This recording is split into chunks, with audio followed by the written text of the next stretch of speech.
The Great Gatsby, Chapter 3, Part 1. There was music from my neighbor's house through the summer nights. In his blue gardens, men and girls came and went like moths among the whispering and the champagne and the stars. At high tide in the afternoon, I watched his guests diving from the tower of his raft or taking the sun on the hot sand of his beach while his two motorboats slit the waters of the Sound, drawing aquaplanes over cataracts of foam. On weekends, his Rolls-Royce became an omnibus, bearing parties to and from the city between 9 in the morning and long past midnight, while his station wagon scampered like a brisk yellow bug to meet all trains. And on Mondays, 8 servants, including an extra gardener, toiled all day with mops and scrubbing brushes and hammers and garden shears, repairing the ravages of the night before.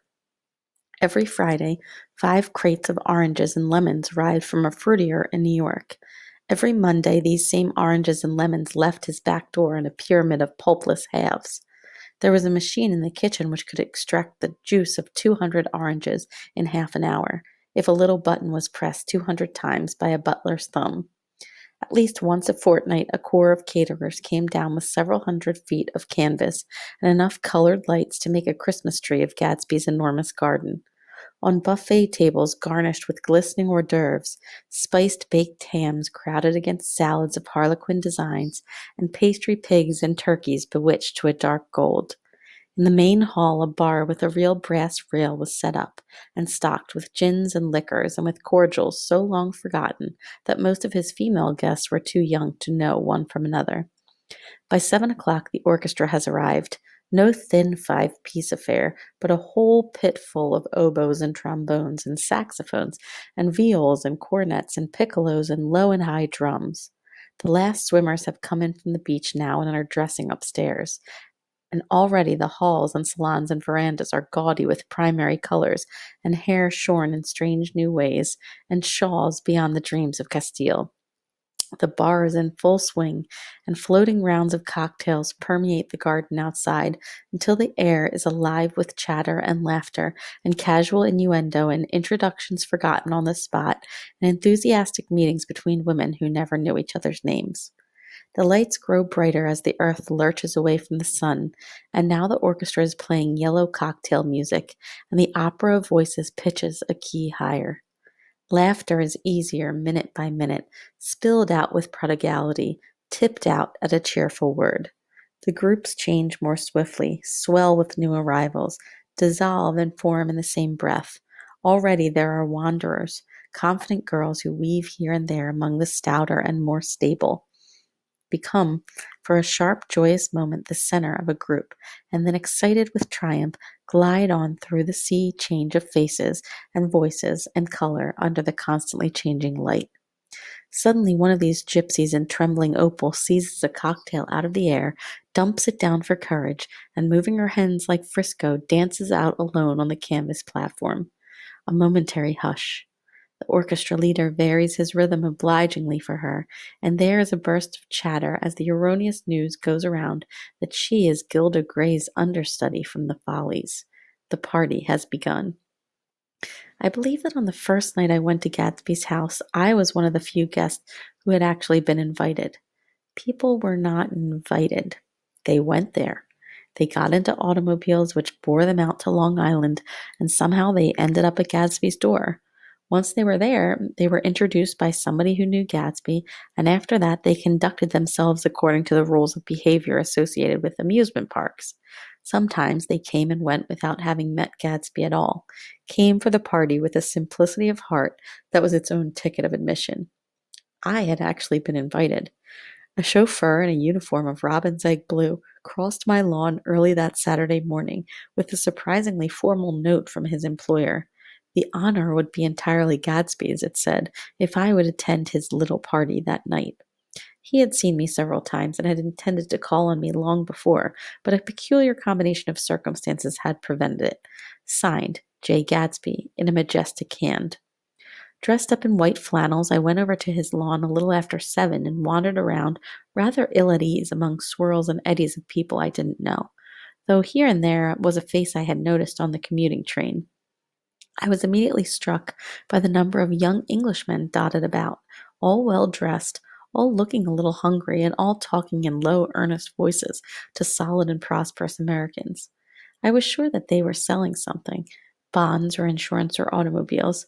They were at least agonizingly aware of the easy money in the vicinity and convinced that it was theirs for a few words in the right key. As soon as I arrived, I made an attempt to find my host, but the two or three people of whom I asked his whereabouts stared at me in such an amazed way and denied so vehemently any knowledge of his movements that I slunk off in the direction of the cocktail table, the only place in the garden where a single man could linger without looking purposeless and alone. I was on my way to get roaring drunk from sheer embarrassment when Jordan Baker came out of the house and stood at the head of the marble steps, leaning a little backward and looking with contemptuous interest down into the garden. Welcome or not, I found it necessary to attach myself to someone before I should begin to address cordial remarks to the passers-by. "Hello," I roared, advancing toward her. My voice seemed unnaturally loud across the garden. "I thought you might be here," she responded absently as I came up. "I remembered you lived next door, too." She held my hand impersonally, as a promise that she'd take care of me in a minute, and gave ear to two girls in twin yellow dresses who stopped at the foot of the steps. "Hello," they cried together. "Sorry you didn't win." That was for the golf tournament. She had lost in the finals the week before. "You don't know who we are," said one of the girls in yellow, "but we met you here about a month ago." "You've dyed your hair since then," remarked Jordan, and I started, but the girls had moved casually on, and her remark was addressed to the premature moon, produced like the supper, no doubt, out of a caterer's basket. With Jordan's slender golden arm resting in mine, we descended the steps and sauntered about the garden. A tray of cocktails floated at us through the twilight, and we sat down at a table with the two girls in yellow and three men, each one introduced to us as Mr. Mumble. "Do you come to these parties often?" inquired Jordan of the girl beside her. "The last one was the one I met you at," answered the girl in an alert, confident voice. She turned to her companion. "Wasn't it for you, Lucille?" It was for Lucille, too. "I like to come," Lucille said. "I never care what I do, so I always have a good time. When I was here last, I tore my gown on a chair, and he asked me my name and address. Inside of a week, I got a package from Courier's with a new evening gown in it." "Did you keep it?" asked Jordan. "Sure I did. I was going to wear it tonight, but it was too big in the bust and had to be altered. It was gas blue with lavender beads. $265. "There's something funny about a fellow that'll do a thing like that," said the other girl eagerly. "He doesn't want any trouble with anybody." "Who doesn't?" I inquired. "Gatsby. Somebody told me." The two girls and Jordan leaned together confidentially. "Somebody told me they thought he killed a man once." A thrill passed over all of us. The three Mr. Mumbles bent forward and leaned and listened eagerly. "I don't think it's so much that," argued Lucille skeptically. "It's more that he was a German spy during the war." One of the men nodded in confirmation. "I heard that from a man who knew all about him. Grew up with him in Germany," he assured us positively. "Oh, no," said the first girl. "It couldn't be that, because he was in the American army during the war." As our credulity switched back to her, she leaned forward with enthusiasm. "You look at him sometimes when he thinks nobody's looking at him. I'll bet he killed a man." She narrowed her eyes and shivered. Lucille shivered. We all turned and looked around for Gadsby. It was testimony to the romantic speculation he inspired that there were whispers about him from those who found little that it was necessary to whisper about in this world. The first supper, there would be another one after midnight, was now being served, and Jordan invited me to join her own party, who was spread around a table on the other side of the garden. There were three married couples and Jordan's escort, a persistent undergraduate given to violent innuendo, and obviously under the impression that sooner or later Jordan was going to yield him up her person to a greater or lesser degree. Instead of rambling, this party had preserved a dignified homogeneity and assumed to itself the function of representing the staid nobility of the countryside, East Egg condescending to West Egg and carefully on guard against its spectroscopic gaiety. "Let's get out," whispered Jordan after a somehow wasteful and inappropriate half hour. "This is much too polite for me." We got up and she explained that we were going to find the host. I had never met him, she said, and it was making me uneasy. The undergraduate nodded in a cynical, melancholy way. The bar, where we glanced first, was crowded, but Gatsby was not there. She couldn't find him from the top of the steps, and he wasn't on the veranda. On a chance, we tried an important-looking door and walked into a high Gothic library, paneled with carved English oak, and probably transported complete from some ruins overseas. A stout, middle-aged man with enormous owl-eyed spectacles was sitting, somewhat drunk, on the edge of a great table, staring with unsteady concentration at the shelves of books. As we entered, he wheeled excitedly around and examined Jordan from head to foot. "What do you think?" he demanded impetuously. "About what?" He waved his hand toward the bookshelves. "About that. As a matter of fact, you needn't bother to ascertain. I ascertained. They're real." "The books?" He nodded. "Absolutely real. They have pages and everything. I thought they would be a nice durable cardboard.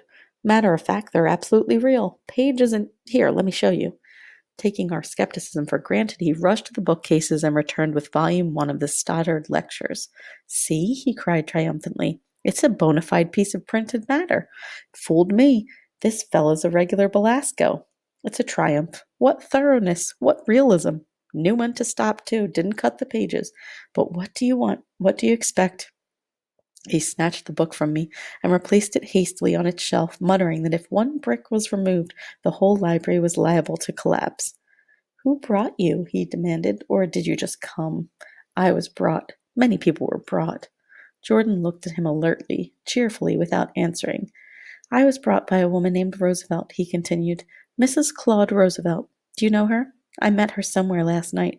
I've been drunk for about a week now, and I thought it might sober me up to sit in a library." "Has it?" "A little bit, I think. Can't tell yet. I've only been here an hour. Did I tell you about the books? They're real. They're—" "You told us."